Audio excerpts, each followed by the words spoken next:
Ce qui m'a amené dans le domaine du transport, c'est une passion quand j'étais toute jeune. Quand j'ai fini l'école, j'ai commencé avec un camion. J'ai opéré avec 2-3 camions. J'ai fait ça durant une douzaine d'années. Puis ensuite, l'entreprise familiale. On était dans le domaine d'alimentation. On était dans le domaine d'alimentation qui était salaison brochue, charcuterie Lafleur. C'est mon grand-père qui a fait partie. On était rendu à la 3e génération. Depuis 100 ans, cette entreprise-là fonctionne encore. On était 2 familles. Puis mes 2 frères puis moi, on a vendu à notre famille, à nos cousins, étant plus dans les opérations. Quand j'ai commencé au début, en 2006, on n'avait seulement que 7 ou 8 camions. Aujourd'hui, on est rendu aux alentours de 40 camions. Tous des camions neufs, des équipements à fine pointe de la technologie. Puis on a un garage qu'on vient d'ouvrir, que lui aussi, là, pour le service aux employés, service de réparation et hors pair. Ça, c'est une grande fierté pour moi d'avoir montré une entreprise qui s'en vient très reconnue comme service à la clientèle, propreté, efficacité. Puis, on a beaucoup de félicitations. Les gens viennent visiter le garage. Ça emmène des clients pour se faire réparer. Fait que ça a amené vraiment une bonne équipe de mécaniciens pour que les équipements soient up-to-date là sur le chemin. Puis, on fait le service de lavage de camions pour d'autres entreprises. On a un service de balance publique aussi. Les gens qui veulent venir peser le camion. Puis, même pour nous, quand on fait les formations, on est capable de tout peser nos camions puis faire la formation aux employés.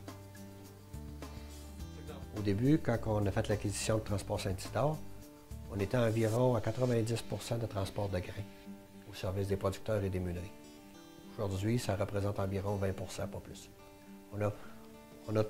On s'est adapté au marché pour s'en aller vers le transport des matières résiduelles. Et on va innover dans le transport avec tout ce qui se fait de nouveau en technologie. Les GPS qui sont pour suivre les camions, les équipements pour économie de diesel, pour être le plus compétitif. Puis aussi, nous, le gros nerf de la guerre, c'est le poids du chargement. C'est essayer d'avoir des équipements les plus légers possibles en étant assez robustes pour faire le travail qu'on fait. Il y a beaucoup de clients qu'on a, c'est parce qu'on a développé avec eux autres. Fait que quand il y a un nouveau projet, pour eux autres, c'est normal, c'est Transport Saint-Isidore qui vient de voir. Parce qu'ils savent qu'ils peuvent développer avec moi, puis je vais être là longtemps.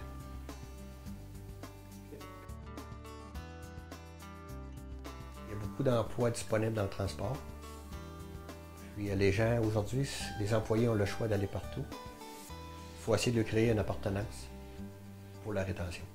C'est le plus gros défi qu'on a aujourd'hui. La rétention qui va nous amener une qualité de la main-d'œuvre, une qualité des clients, c'est le plus gros défi qu'on a. Pour avoir une bonne rétention du personnel, il faut faire vraiment une bonne formation. Expliquer, puis essayer de lui créer un sentiment d'appartenance.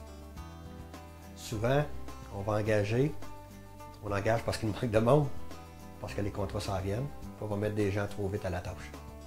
Il faut prendre le temps de bien les former sur certaines tâches. Ici, la formation, mon employé peut être environ quasiment d'un mois. Il faut s'assurer que c'est le bon employé. Chaque voyage, nous, est spécial. Il n'y a pas 3 voyages pareils pratiquement. C'est le nerf de la guerre. Puis, on a plusieurs clients. Il faut que les gens s'habituent. Les clients n'aiment pas savoir un nouveau chauffeur à chaque fois. Ça, on se le fait dire. Je pense que dans le processus normal d'une entreprise qui monte assez vite, à un moment donné, il faut s'asseoir et faire venir des gens qui vont être de l'extérieur. Leur expliquer comme il faut notre vision, puis nous aider à l'expliquer aux gens aussi. C'est une affaire tout à fait normale. Les descriptions de tâches, les responsabilités de chacun. Si l'entreprise veut reprendre l'expansion, il faut que tu sois assis sur des bases solides. On ne peut pas se passer du monde. On va tout le temps avoir besoin du monde. Puis des fois, les gens vont dire que la qualité de la main-d'œuvre n'est pas là. Mais c'est pas vrai, elle a la qualité de la main-d'œuvre. C'est nous qui ne savons pas la développer.